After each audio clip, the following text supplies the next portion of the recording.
俄军的攻势未如预期，美乌展开兵棋推演，暴露乌军的反攻将会到来。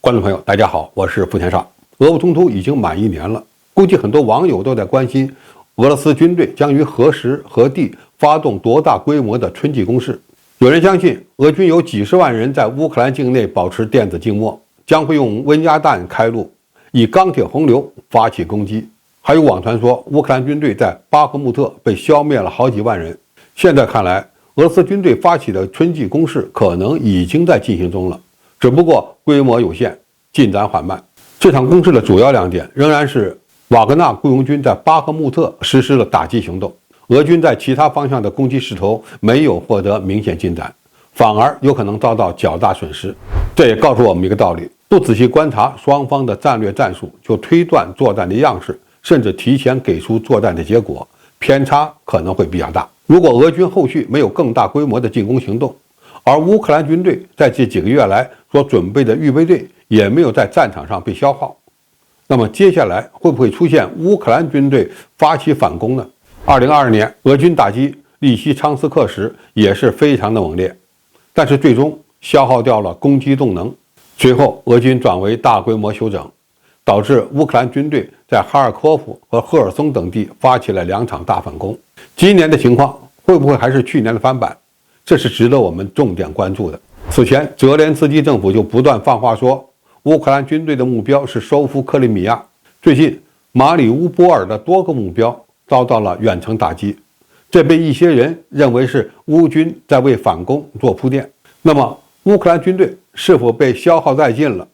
还是在准备发起一场攻势呢？我们可以不相信乌克兰政府的说法，但是要关注北约的举动，从中或许能看出一些端倪。最近一位美国官员透露，美军正在德国为乌克兰军官举办兵棋推演，帮助他们思考即将到来的战场行动，并做出决策。美军的最高将领马克·米利上将强调，要让乌克兰人能够自我学习或根据各种情况进行学习。北约陆军司令还赞扬了参加兵棋推演的数十名乌克兰军事人员，称他们表现得很好。上个月美国国防部长奥斯汀曾表示，希望对乌克兰的军事援助能够在乌克兰春季反攻中发挥相当大的作用。如果你仔细观察的话，就会发现乌克兰目前有很多部队在境外进行培训，比如德国、英国、美国和波兰。西方国家正在对乌军进行使用先进武器和实施新战法的训练，这些人回国后一定会有所动作。这一切都意味着俄罗斯军队在最近一段时间向乌军所发起的攻势，如果没有达到改变战局、借助火力打击全面消耗乌军预备队的目的，那么接下来的时间就可能有利于乌克兰军队。从西方援助的主战坦克等攻击性武器进入乌克兰军队开始，在3到5个月之后，乌军将会具备发起战役级别进攻的能力。目前乌克兰军队获得的西方武器分为3类，一种是适合打消耗战的武器，以海马斯火箭炮发射的射程可达150公里的捷塔姆滑翔炸弹为代表，主要用于不断的打击俄罗斯军队的后勤补给、兵力集结地域和弹药库等重要节点。第二种武器装备主要是帮助乌克兰军队建立起对空防御能力，比如爱国者导弹系统、纳萨姆斯防空导弹系统等等。西方的防空武器大规模进入乌克兰，将会在一定程度上限制俄军对乌克兰境内目标的打击活动，提升乌军的战争组织能力和战争潜力。第3类武器就是以豹2、挑战者2、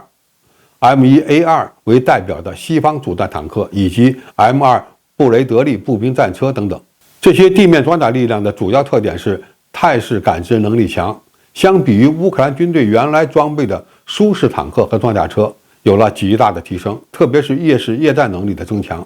将对俄罗斯军队的防线构成严重威胁。另外，西方还计划向乌克兰提供战斗机，但是这个衔接的过程估计起码要超过半年以上，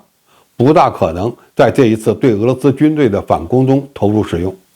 那么乌克兰军队将会在什么方向发起反攻呢？基于俄罗斯侦察卫星的数量比较少，透露出来的信息也不多，很难及时判断乌克兰军队会在哪个方向集结，我们也只能猜测一下。扎波罗热方向的风险比较高，乌军下一阶段的攻击目标是要打到马里乌波尔，将俄罗斯军队在乌东地区的作战力量进行一次切割，并为攻击克里米亚打下基础。从朝鲜战争的发展情况就可以看出来，战场的平衡有可能因为夜战而改变。中国人民志愿军曾经是朝鲜战场上的王者，因为志愿军拥有非常强悍的夜战能力。伊拉克军队当年也在夜战中吃了大亏。俄罗斯军队是不是采取了有针对性的措施，准备好应对乌军装甲力量的夜间进攻，并适时加以打击呢？这个的确值得我们进一步观察。好，今天评述就到这里，谢谢大家收看，我们下期再见。